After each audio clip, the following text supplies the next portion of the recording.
ഇതിനു മുമ്പും മുഖ്യമന്ത്രിമാർ ഇവിടെ ഉണ്ടായിട്ടുണ്ട്. അവരൊക്കെ പല പദ്ധതികളും നടപ്പാക്കിയിട്ടുണ്ട്. ജനസമ്പർക്കമായിരിക്കും ഇപ്പോൾ ഏറ്റവും ഒടുവിൽ ആളുകൾക്ക് മനസ്സിൽ ഓർത്തു വയ്ക്കാവുന്ന ഇത്തരത്തിലുള്ള ഒരു സംഭവം എന്ന് പറയുന്നത്. കാരണം നവകേരള സദസ്സൊക്കെ നടത്തിയല്ലോ, അത് പൊളിഞ്ഞുപോയി. പിന്നീട് വിശ്വാസികളെ കൂടെ നിർത്താനുള്ള ശ്രമം നമ്മുടെ മുഖ്യമന്ത്രി നടത്തി, അതും പൊളിഞ്ഞുപോയി. ഏറ്റവും ഒടുവിൽ അദ്ദേഹം കൊണ്ടുവന്നത് മുഖ്യമന്ത്രി എന്നോടൊപ്പം എന്ന് പറഞ്ഞൊരു പദ്ധതിയാണ്. അപ്പോൾ അതിലേക്ക് 1.5 ദിവസം കൊണ്ട് 5000-ഓളം പേർ വിളിച്ചു എന്നുള്ളതാണ്. ഇതുപോലെ തന്നെയായിരുന്നു നവകേരള സദസ്സ് ഉണ്ടായത്. അതിലേക്ക് വന്ന പല പരാതികളും കെട്ടോടുകൂടി തന്നെ പൊതുനിരത്തിൽ കിടക്കുന്ന ഒരു സാഹചര്യവും നമ്മൾ കണ്ടു. ഒരു പദ്ധതി ഒരു സർക്കാർ ആവിഷ്കരിക്കുന്നതിൽ തെറ്റ് നമുക്ക് പറയാൻ പറ്റില്ല. പക്ഷേ അത് ഫലപ്രാപ്തിയിൽ എത്തിയില്ലെങ്കിൽ അത് ആ സർക്കാരിന് തന്നെ കളങ്കമാവുന്ന ഒരു അവസ്ഥയുണ്ട്. ഇപ്പോൾ ഈ കാണിച്ചു കൂട്ടുന്നത് മുഴുവനും ഇലക്ഷൻ മുന്നിൽ കണ്ടിട്ടാണ്. ഈ പദ്ധതി വിജയിക്കുമെന്ന് നമുക്ക് പറയാൻ സാധിക്കുമോ? ഈ പദ്ധതിയും വിജയിക്കുന്നത് അത് കാര്യക്ഷമമായിട്ടുള്ള രീതിയിൽ പ്രയോഗിച്ചെങ്കിൽ മാത്രമാണ്. ഇല്ലെങ്കിൽ അതും സർക്കാരിന് തിരിച്ചടി തന്നെ ആവുകയുള്ളൂ. പല പരിപാടികളും സർക്കാരിൻ്റെ വിജയിക്കുന്നുണ്ട്, പല പരിപാടികളും പൊളിയുന്നുണ്ട്. അപ്പോൾ ഇതിൻ്റെ ഒരു നെറ്റ് റിസൾട്ട് എന്താണ് എന്ന് നമുക്ക് പറയാനായിട്ട് പറ്റില്ല. കാരണം ഇപ്പോൾ ഒരാളെ സംബന്ധിച്ചിടത്തോളം അയാൾക്കൊരു പ്രശ്നം ഉണ്ടാകും. അത് പരിഹരിക്കാൻ അയാൾ പല ഉദ്യോഗസ്ഥന്മാരുടെ അടുത്തും പല ഓഫീസുകളിലും ചെന്നിട്ടുണ്ടാകും. പരിഹരിക്കപ്പെടില്ല. അങ്ങനെ പരിഹരിക്കപ്പെടാത്ത 10,000-കണക്കിന് പ്രശ്നങ്ങൾ കേരളത്തിലുണ്ട്. അതൊക്കെ സർക്കാർ വിരുദ്ധ അഭിപ്രായം സൃഷ്ടിക്കുന്ന സംഭവമായിരിക്കും. ഇതിൽ കുറച്ചെങ്കിലും പരിഹരിക്കാനായിട്ട് കഴിയുന്നതിന് വേണ്ടിയുള്ള ഒരു സംവിധാനം എന്ന നിലക്കാണ് മുഖ്യമന്ത്രി എന്നോടൊപ്പം എന്ന് പറയുന്ന ഒരു പരിപാടി. നേരത്തെ ഉമ്മൻചാണ്ടി ജനസമ്പർക്ക പ്രക്രിയ എന്ന നിലയ്ക്ക് വേറെ രീതിയിൽ നടത്തിയിരുന്നു. EK നായനാരോട് സംസാരിക്കാം എന്ന് പറയുന്ന പരിപാടിയിലും ഇതൊക്കെ തന്നെ നടത്തിയിരുന്നു. പക്ഷേ അതിൻ്റെയൊക്കെ ഡയമെൻഷൻ വ്യത്യസ്തമാണ്. ഇപ്പോഴുള്ള ഈ സംവിധാനം എന്ന് പറയുന്നത്, ഇനി നമുക്കറിയാം തദ്ദേശ സ്വയംഭരണ സ്ഥാപനങ്ങളിലൊക്കെ നടക്കുന്ന തെരഞ്ഞെടുപ്പിന് ഏതാനും ആഴ്ചകളുടെ ദൈർഘ്യമേ ഉള്ളൂ. അതിക്ക് മുന്നേ ഗവൺമെൻറ്റിനെതിരെ ഉള്ള അഭിപ്രായത്തിൻ്റെ അതിൻ്റെ ഗാഢത കുറക്കുക, അതിനെ ഡൈല്യൂട്ട് ചെയ്യുക എന്ന് പറയുന്നത് ഇതിൽ പ്രധാനപ്പെട്ടതാണ്. കാരണം ഇങ്ങനെ വിളിക്കുമ്പോൾ പലതും ചിലപ്പോൾ ശരിയാക്കി കൊടുത്തെന്നിരിക്കും. എല്ലാം ശരിയാക്കും എന്ന് ആരും പ്രതീക്ഷിക്കുന്നുമില്ല. ചിലതെല്ലാം ശരിയായി കഴിഞ്ഞാൽ ആ ശരിയാക്കപ്പെട്ട ഇടത്ത് ഗവൺമെൻറ് അനുകൂലമായിട്ടുള്ള അഭിപ്രായം ഉണ്ടാകും. വീണ്ടും വിളിച്ചിട്ട് ശരിയായില്ലെന്ന് പറഞ്ഞാൽ ഗവൺമെൻറ്റിനെതിരായിട്ടുള്ള അഭിപ്രായം ഉണ്ടാകും. അപ്പോൾ ഗവൺമെൻറ്റിനെതിരായിട്ടുള്ള അഭിപ്രായം ഉണ്ടാകുന്നതും ഗവൺമെൻറ്റിന് അനുകൂലമായിട്ടുള്ള അഭിപ്രായം ഉണ്ടാകുന്നതും അതിൻ്റെ തോത് വെച്ച് പരിശോധിച്ചിട്ടാണ് ഇത്തരം പരിപാടികൾ വിജയകരമാണോ പരാജയമാണോ എന്ന് പിന്നീട് തീരുമാനിക്കപ്പെടുക. അപ്പോൾ ഇത്തരത്തിലുള്ള പരിപാടികൾ നടത്തുമ്പോൾ ഇത് നേരത്തെ കാലേകൂട്ടി നടത്താം. കാരണം ജനങ്ങൾക്ക് ഉപകാരപ്രദമാവുന്ന കാര്യങ്ങൾ കൊണ്ടുവരാനാണല്ലോ ഒരു സർക്കാർ.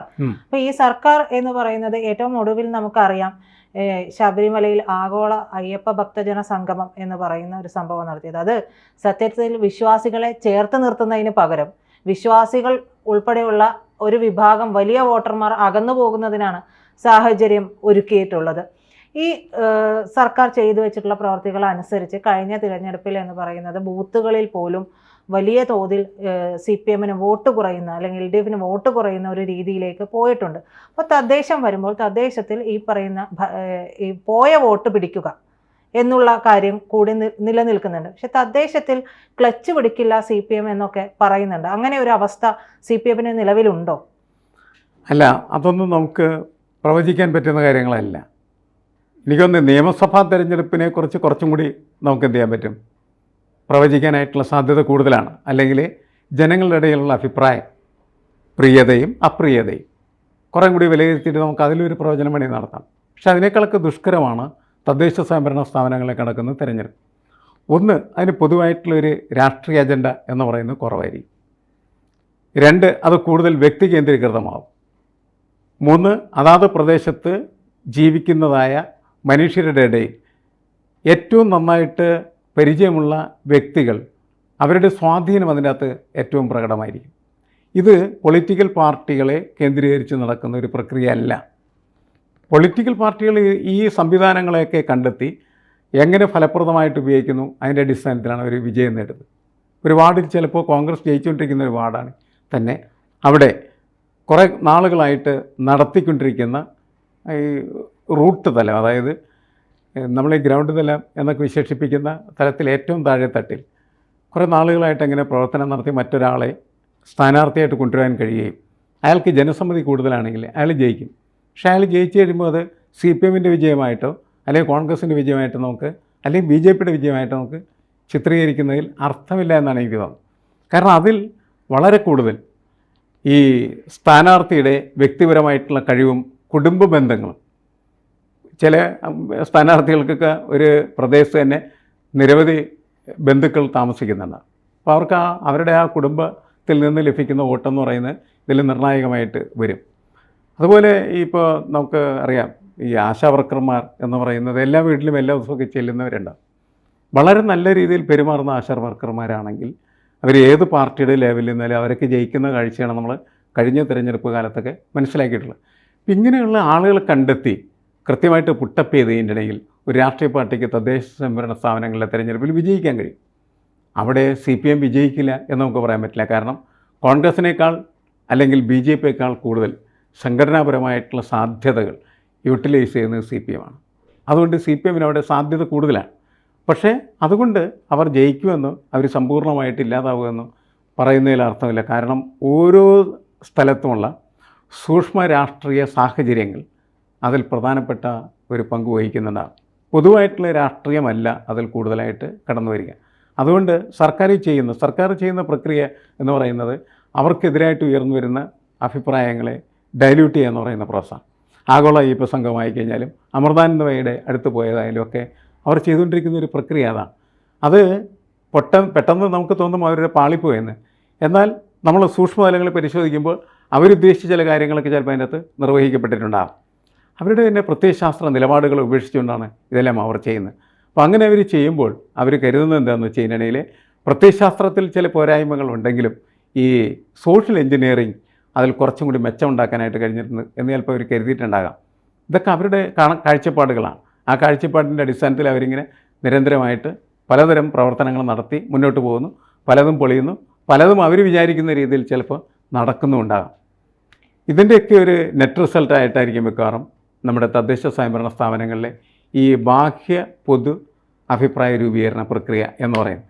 എങ്കിലും അടിസ്ഥാനപരമായി അതിനെ നിർണ്ണയിക്കുന്നത് ആ വാർഡിലെ സ്ഥാനാർത്ഥിക്കുള്ള ബന്ധങ്ങളുമായിരിക്കും. നിയമസഭയിലേക്ക് വരികയാണെങ്കിൽ നിയമസഭയിൽ ഇത്തവണ 10-11 സീറ്റോളം BJP പിടിക്കുമെന്ന് പറയുന്നുണ്ട്. BJP ഇത് പിടിക്കുമെന്ന് പറയുമ്പോൾ ഒരു വിഭാഗം പറയുന്നത് അതിൻ്റെ ഒരു ആശങ്ക CPM-നുണ്ട്. BJP ക്ലച്ച് പിടിച്ചു തുടങ്ങിയാലുള്ള പ്രശ്നങ്ങൾ ഓർത്തിട്ടാണ് എന്നുള്ളതാണ്. മറ്റൊന്ന്, BJPക്ക് വേണ്ടിയിട്ട് CPM കൊടുക്കുന്ന സീറ്റുകളാണ് ഇത് എന്നും പറയുന്നുണ്ട്. സത്യത്തിൽ ഇതിൽ ഏത് വിഭാഗത്തിൽ പെട്ട കാര്യങ്ങളായിരിക്കും നടക്കുന്നത്? നിയമസഭയിൽ ക്ലച്ച് പിടിക്കുമോ? അതൊന്നും നമുക്ക് കൃത്യമായിട്ട് പ്രവചിക്കാനായിട്ട് പറ്റില്ല. കാരണം നമുക്ക് ലോക്സഭാ തെരഞ്ഞെടുപ്പിൽ ഉണ്ടായ ഒരു ത്രികോണ മത്സരത്തിൻ്റെ തീവ്രത ഈ നിയമസഭാ തെരഞ്ഞെടുപ്പിലേക്ക് വരുന്ന സമയത്ത് ഷിഫ്റ്റ് ചെയ്യാനുള്ള സാധ്യത കൂടുതലാണ്. BJP നല്ല രീതിയിൽ പലയിടങ്ങളിലും മുന്നോട്ട് വരുന്നുണ്ട്. അത് ഫലപ്രദമായി തീരുന്ന ഒരവസ്ഥയിലേക്ക് എത്തിച്ചേരുന്നാൽ മാത്രമാണ് അവർ വിചാരിക്കുന്ന അവരുടെ കണക്കനുസരിച്ച് അല്ലെങ്കിൽ അവരുടെ സ്വപ്നമനുസരിച്ച് അവർക്ക് 10-11 സീറ്റുകളൊക്കെ കിട്ടാനുള്ള സാധ്യത. BJPക്ക് 10 സീറ്റൊക്കെ കിട്ടിക്കഴിഞ്ഞാൽ അത് നിലവിലുള്ള നമ്മുടെ രാഷ്ട്രീയ ഇക്വേഷൻസിനെ തന്നെ എന്ത് ചെയ്യും, പൊളിച്ചളയും. കാരണം ഈ 10 വോട്ടുകൾ എങ്ങോട്ടൊക്കെ ചേർത്ത് വെച്ച് കഴിഞ്ഞിട്ടുണ്ടെങ്കിൽ ഒരു ഭരണകൂടത്തെ അട്ടിമറിക്കാനായിട്ടുള്ള സാധ്യത കൂടുന്ന തരത്തിലേക്കാണ് കാര്യങ്ങൾ പോകുന്നത്. ഇപ്പം നിലനിൽക്കുന്ന അത് നോക്കിയിട്ട് കാര്യമില്ല. ഇപ്പോൾ ഈ 99 അതേപോലെ തന്നെ 41 എന്ന് പറയുന്നിടത്ത് 10 സീറ്റിനൊരു പ്രസക്തിയില്ല എന്നുള്ള. പക്ഷേ അങ്ങനെ ആയിരിക്കില്ല. 10 സീറ്റ് BJP നേടുന്ന തരത്തിലേക്ക് കാര്യങ്ങൾ മാറിയാൽ ഇരുമുന്നണികൾക്കും കിട്ടുന്ന സീറ്റുകളുടെ എണ്ണത്തിൽ വ്യത്യാസം വരും. അപ്പോൾ 10 സീറ്റ് ചിലപ്പോൾ നിർണായകമായിട്ട് മാറാം. അങ്ങനെ മാറിക്കഴിഞ്ഞാൽ കേരളത്തിലെ രാഷ്ട്രീയത്തെ തന്നെ നിശ്ചയിക്കുന്ന ഒരു സംഘമായിട്ട് BJP മാറും എന്ന് പറയുന്നൊരു നിരീക്ഷണം പുറത്ത് നടക്കുന്നുണ്ട്. ഇതൊക്കെ നമുക്ക് ഒരിക്കലും പ്രെഡിക്റ്റ് ചെയ്യാൻ പറ്റുന്നതല്ല. കാരണം ആദ്യമായിട്ട് ഈ സംഭവങ്ങൾ നടക്കുമ്പോൾ ഈ പ്രവചനത്തിന് പുറത്തായിരിക്കുകയല്ല. ഒരിക്കൽ സംഭവിച്ചു കഴിഞ്ഞാൽ പിന്നീട് അത് വെച്ചിട്ടായിരിക്കാനുള്ള പ്രവചനം നടത്തും. ഇപ്പോൾ തൃശ്ശൂരിൽ സുരേഷ് ഗോപി ജയിച്ചു.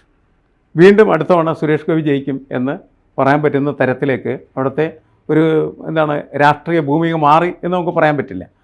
അങ്ങനെ പറയാൻ പറ്റുമ്പോഴാണ് വലിയ തരത്തിൽ BJPയുടെ സ്വാധീനം ചെലുത്തിയ ശക്തിയായി മാറി എന്ന് വിലയിരുത്താനായിട്ട് കഴിയുള്ളൂ. സുരേഷ് ഗോപി വീണ്ടും തൃശ്ശൂർ ജയിക്കും എന്നുറപ്പുവരുത്തുന്ന തരത്തിലുള്ള വലിയ രാഷ്ട്രീയ മാറ്റങ്ങളൊന്നും പിന്നീട് അവിടെ നമ്മൾ കണ്ടിട്ടില്ല. അപ്പോൾ സുരേഷ് ഗോപിയുടെ വ്യക്തിപരമായിട്ടുള്ള ഒരു നേട്ടം അതിൽ പ്രധാനപ്പെട്ട ഘടകം തന്നെയാണ്.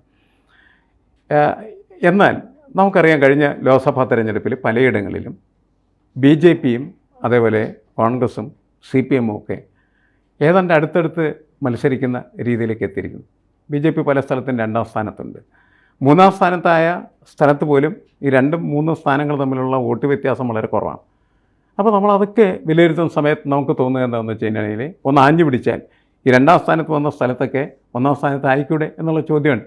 അങ്ങനെ കണക്ക് കൂട്ടുമ്പോഴാണ് ഈ 10-11 സീറ്റുകളിലേക്ക് വേണമെങ്കിൽ വിജയിക്കാൻ സാധ്യതയുണ്ട് എന്ന് പറയുന്നത്.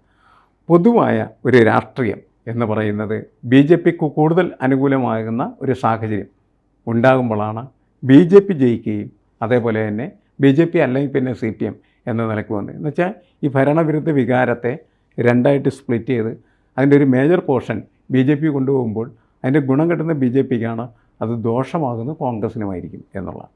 അപ്പോൾ ഇത് നമ്മളുടെ ഒരു കണക്കിനകത്ത് കിടക്കുന്ന കാര്യങ്ങളാണെങ്കിലും അത് മെറ്റീരിയലൈസ് ചെയ്യപ്പെട്ടാൽ മാത്രമാണ് എത്ര എന്നുള്ളത് കൃത്യമായിട്ട് പറയാനായിട്ട് പറ്റുള്ളൂ. ഒരിക്കൽ സംഭവിച്ചു കഴിഞ്ഞാൽ പിന്നീട് അത് വെച്ചിട്ട് പിന്നെ കാൽക്കുലേഷൻസ് നടത്താം. ഓരോ തെരഞ്ഞെടുപ്പും കഴിയുന്ന സമയത്ത് നമ്മൾ ഓരോ തെരഞ്ഞെടുപ്പിൻ്റെയും വോട്ടുകൾ വെച്ചിട്ടാണ്, ഇപ്പോൾ നേരത്തെ 10% കിട്ടുന്നു, പിന്നെ 15% കിട്ടുന്നു, 16%, 18, 20 ഇങ്ങനെ BJP പതുക്കെ കയറി വരികയാണ് ചെയ്യുന്നത്. അത് അതിൻ്റെ ഒരു പ്രത്യേക മാർജിൻ കഴിഞ്ഞാൽ പിന്നെ അത് സീറ്റുകളായി മാറും. ഇതിപ്പോൾ വോട്ട് വർധനയാണ്, പിന്നീട് സീറ്റ് വർധനയായിട്ട് മാറും. അങ്ങനെ വന്നാൽ കേരള രാഷ്ട്രീയത്തിൻ്റെ സ്വഭാവത്തിൽ മാറ്റങ്ങൾ വരാൻ സാധ്യത കൂടുതലാണ്. കൂടുതൽ വാർത്തകളും വിശേഷങ്ങളും നിങ്ങളിലേക്ക് എത്താൻ ABC മലയാളം സബ്സ്ക്രൈബ് ചെയ്യുക, ബെൽ ബട്ടണും അമർത്തുക.